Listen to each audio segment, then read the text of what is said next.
Cuéntanos un poco más. Mira, creo que es una propuesta que, por supuesto, habría que escuchar las razones. Nunca hay que cerrarse al diálogo. El fiscal es un aliado, es un hombre muy inteligente, tiene una gran trayectoria. Pero creo que es una postura jurídica que yo no comparto. Mira, cuando hablamos de la violencia contra las mujeres en el ámbito familiar, y te estoy hablando de hace más de 25 años, se asustaban y decían, no, por favor, esos temas son privados. El Estado no tiene nada que hacer al interior de las familias. Esa no es competencia del Estado. Y rompimos con todo eso.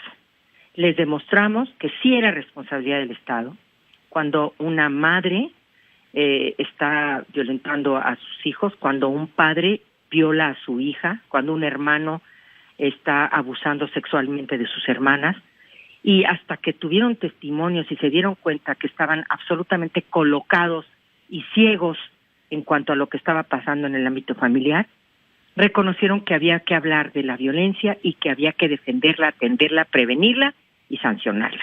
Nos costó mucho trabajo en el mundo, te lo estoy diciendo así neta, porque no les gustaba, decían que el Estado no podía intervenir en temas privados.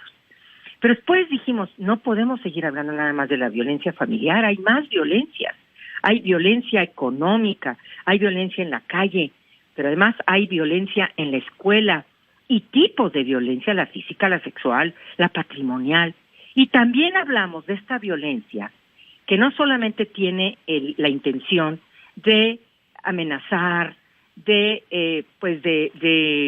provocar un daño, sino esta otra violencia que no ha querido ver la sociedad, que es la que tiene la intención no solamente de dañar, sino de matarnos.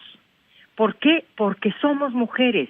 Y cuando digo eso, esas son las razones de género, no estamos hablando de cualquier situación, estamos hablando de lo que la sociedad ha dicho que es ser mujer, de estos estereotipos que se han asignado culturalmente a las mujeres y a los hombres, que si el rosa, que si el azul, que si calladitas, que si determinadas carreras, que si no ganes más que el marido, que no aspires a más. Es decir, estos estereotipos que ha asignado la sociedad conservadora, machista, a las mujeres, evidentemente trastocan tu vida personal y las relaciones personales.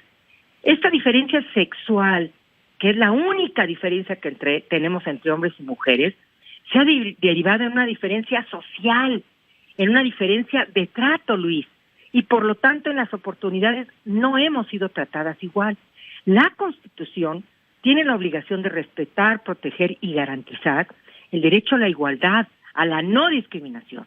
Y la violencia contra las mujeres, y en este caso el feminicidio, es un atentado contra nuestra vida, contra nuestra seguridad, contra nuestra integridad. Y esto es lo que estamos defendiendo, el derecho a la vida de las mujeres que no sea trastocado por quienes conceptualizan a las mujeres, las estereotipan, y por ser mujeres, porque no cumplen con ese estereotipo, nos matan.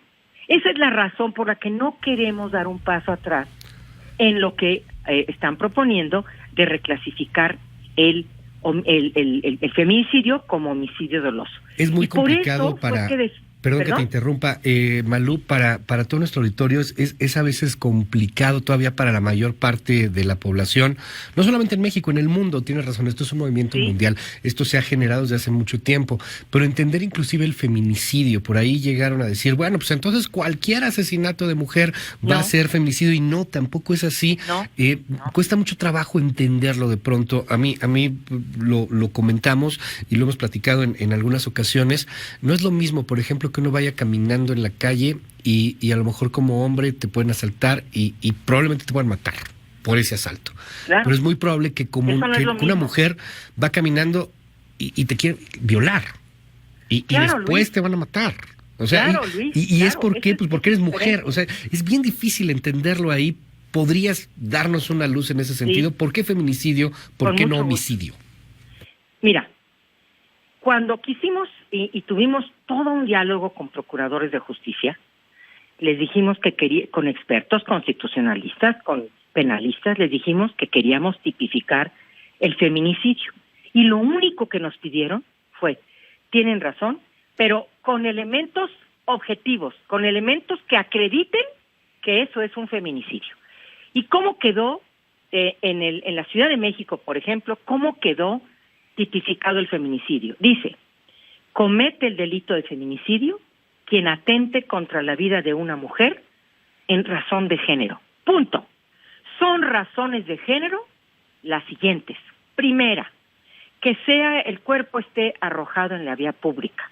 Segunda, que tenga señales de violencia. Tercero, que la víctima guarde una relación con el agresor, una relación laboral, afectiva, etcétera. Cuarta, que tenga antecedentes de violencia. Y así, así está tipificado en todos los códigos penales de este país, no en 28, como dice el comunicado del fiscal, en los 32 estados. Algunos pusieron 6 razones de género, otras 5. Cualquiera de esas, Luis, cualquiera de esas puede ser razón suficiente para investigarse como feminicidio y se hará toda la investigación para ir descartando o no las razones por las que pudiese o por las que se tiene que hacer una investigación. Ajá. Pero no estamos hablando de temas que no pueden ser comprobados.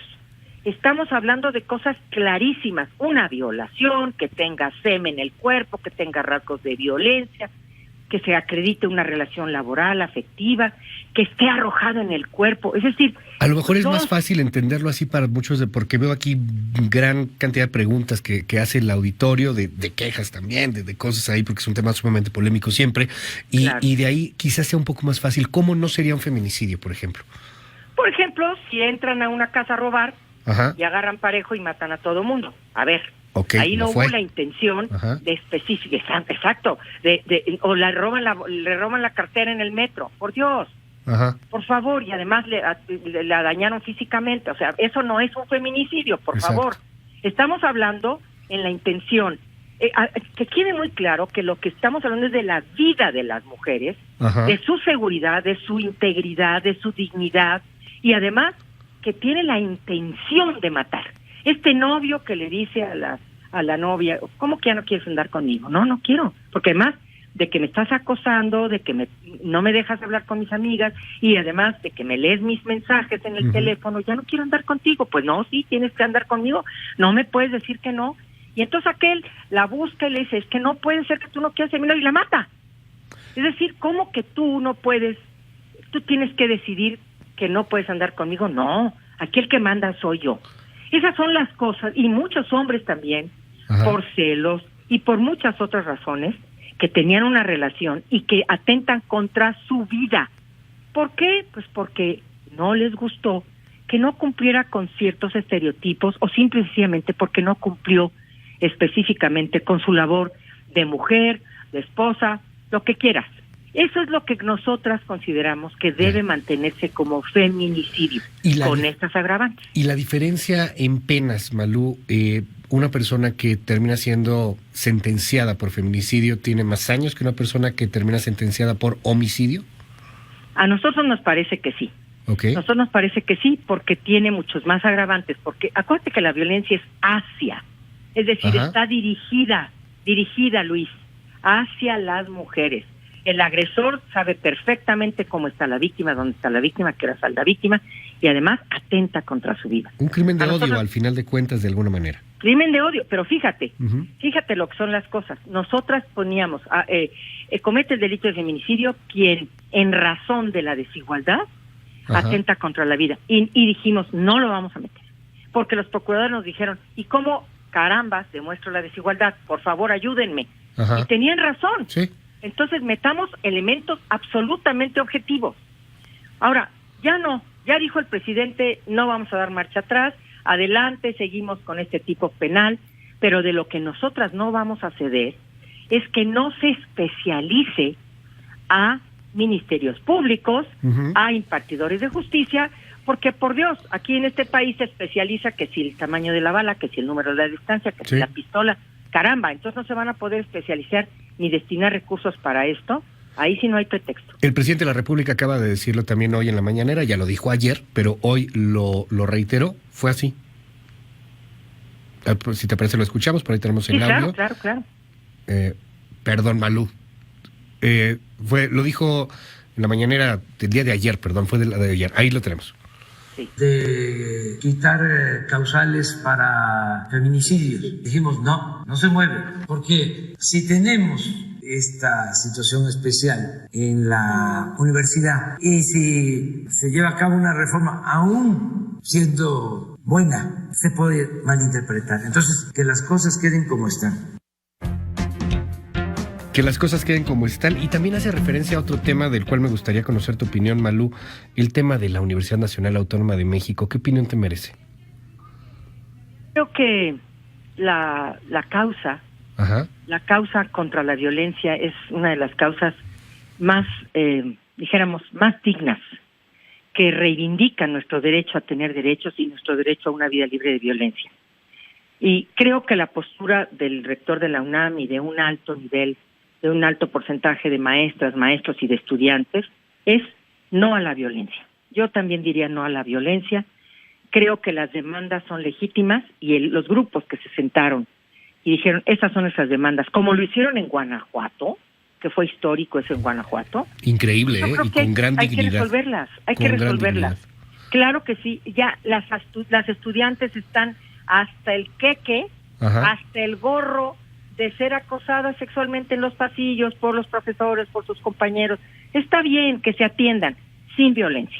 No, lo que hicieron en Guanajuato vale mucho la pena también destacarlo en este marco, porque la universidad sí fue un ejemplo. Yo recuerdo cómo dejaron a las autoridades ahí en el auditorio. Habían pedido que fueran 3, solo fueron 2. Todos los estudiantes se retiraron. Nadie estaba encapuchado, Nadie rompió un vidrio y se retiraron con gran dignidad diciendo, no, pues queremos negociar. Con 3 autoridades vinieron 2, tómenos en serio. Y hablamos de un feminicidio y hablamos también pues de temas de acoso. Ahí creo que sí es un ejemplo a seguir. Malú Micher, te aprecio mucho la comunicación siempre en este espacio y abierto siempre. No, Luis, al contrario, un gusto platicar contigo y con todo tu auditorio. Muchas gracias. Gracias, es la senadora de Morena, Malú Micher, además una pues luchadora en el tema del feminismo muy importante en este país.